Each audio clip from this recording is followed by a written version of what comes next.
đến đến chỗ này xong là trong này đúng không? Cái mỏng đất này thì xuống nữa.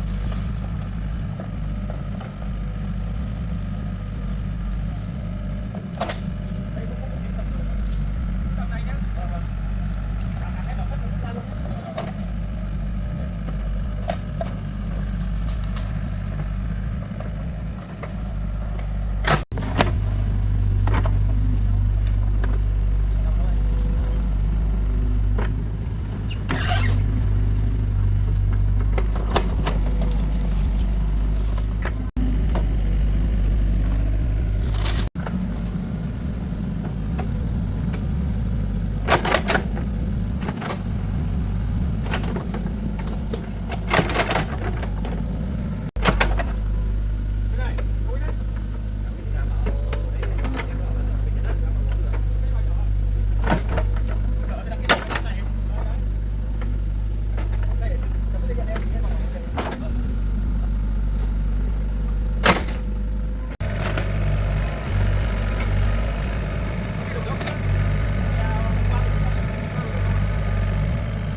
Vui lắm đây.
Vậy là xong đấy anh nhỉ?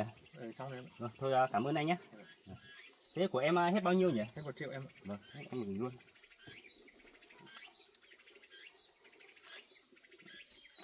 Rồi, cảm ơn. Cảm ơn anh nhé. Anh cảm ơn nhé.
Xem gà đẻ trứng mang một ít trứng đi cho cô bon mới được.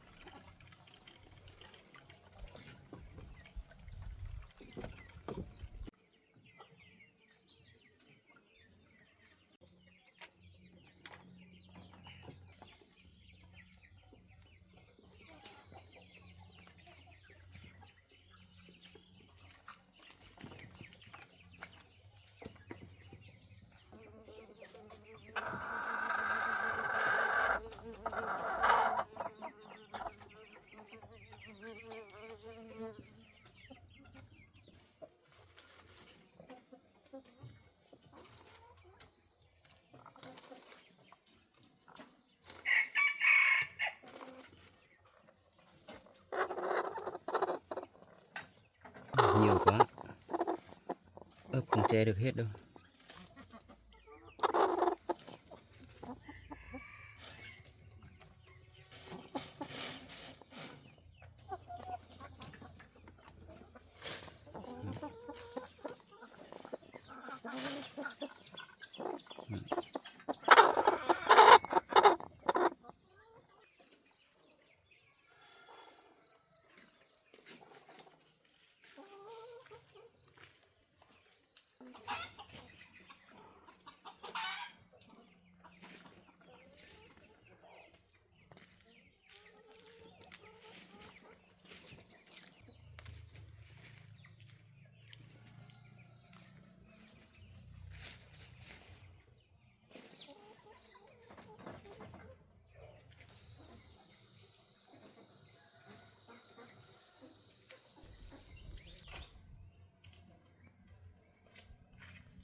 Dạo này Bon cũng chăm chỉ học lắm nhỉ. Ngồi từ sáng rồi đấy. Nó chăm chỉ lắm. Con học nhiều mệt thì nghỉ nhá. Ngồi từ sáng rồi.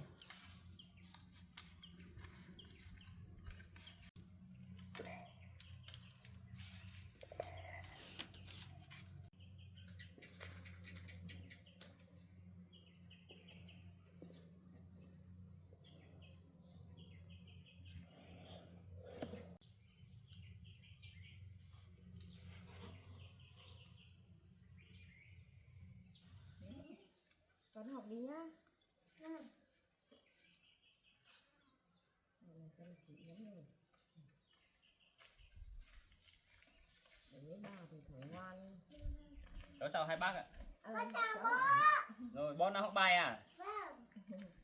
Con nó chăm chỉ lắm, học từ sớm đến giờ đấy.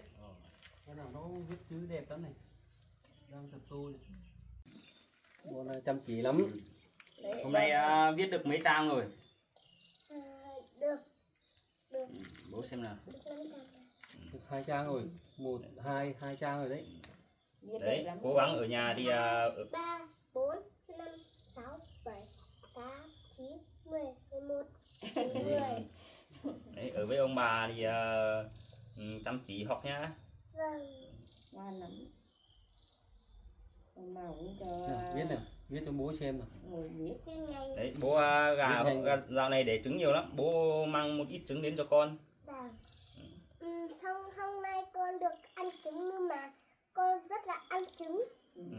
Con rất là thích ăn trứng á. Hôm nay con gà được để trứng nhiều thế. Đúng rồi, gà mái bây giờ để trứng nhiều lắm. Con tha hồ mà ăn.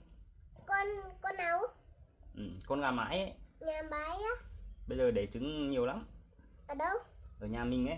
Nhà mình nhá. Đúng rồi. Để bố mang sang đây cho ông bà ăn à? Với cả con à? Đúng rồi, bố mang sang cho con ăn với cả ông bà nữa. Vâng. Bố mang quả trứng này cho mẹ với cho Nina ăn đi, ăn trứng này. Vâng, bố biết rồi. Ở nhà còn nhiều trứng lắm. Bố cũng mang lên cho mẹ với em Lina ăn nữa. Làm ơn nhà ra xong chưa? Hôm nay bố cho mấy múc vào đào xung quanh. Móng thì xây xong rồi. Ngày mai là bắt đầu xây tường lên rồi đấy. Thế có nhiều thợ làm không? Đông thợ làm không? Cũng làm nhà bé nên là cũng ít thợ thôi bác ạ. Đúng rồi, đấy, ít người thôi, không có đông người về nó không có việc làm. Vâng. Thế bây giờ sức khỏe Lina thế nào rồi? Dạ Lina bây giờ cũng đỡ hơn rồi bác ạ. Đỡ hơn một chút rồi. Ở trong bệnh viện thì nó có thuốc đầy đủ thì nó cũng đỡ khỏi dần thôi cháu ạ. Dạ vâng. Ở trong đấy thì được các y bác sĩ cũng chăm sóc rất là chu đáo. Tôi thế Bon ở đây với ông bà nhá. Vâng. Thì đây bác cầm trứng để đến bữa thì luộc cho cu Bon ăn với lại cả hai bác cùng ăn. Vâng. Đến bệnh viện thì không sợ rồi, cứ cố gắng. Cháu cứ cố gắng đi nhá. Dạ vâng. Để làm nhà vừa lại con ốm nữa. Bác cũng gì cũng chả giúp được gì. Tôi cháu cũng xin phép đi về luôn để tranh thủ lên chỗ hai mẹ con mang thức ăn lên cho hai mẹ con. Thì cháu cứ về đi. Dạ vâng. Bon ở đây thì không phải lo gì đâu. Bon ơi, Bon ở đây ngoan nhá, Vâng. với ông bà ngoan nhá. Vâng. Bố về nhà bố còn lên thăm Lina với mẹ. Vâng. Với ông bà ngoan nhá. Vâng. Thế bố đi về đấy. Vâng. Con chào bố. Rồi bố chào con nhá. Vâng. Đấy, ở với ông bà ngoan nhá. Vâng. Đấy. Vâng, bố đi về đấy. Bố đi về nha. Bố đi về, bố Rồi, còn bye đi con về nhé. đấy. Nha. Rồi bố biết rồi. Vâng. Bà cất tiếng nhá. Vâng. Dạo này bố bận lắm, vừa coi Lina vừa làm nhà vừa vào thăm Bon.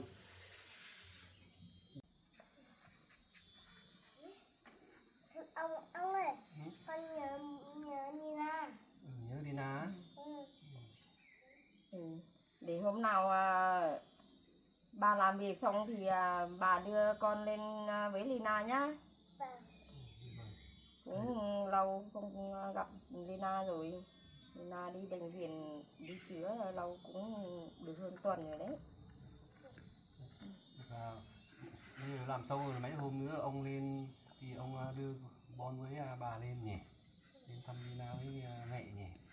Có đi không? Có. Đấy, đi thì ông đưa đi nhá. Ừ. Đấy, chịu khó học đi nhá, con học đi. Tôi về. Đấy con cứ tập tô đi nhá.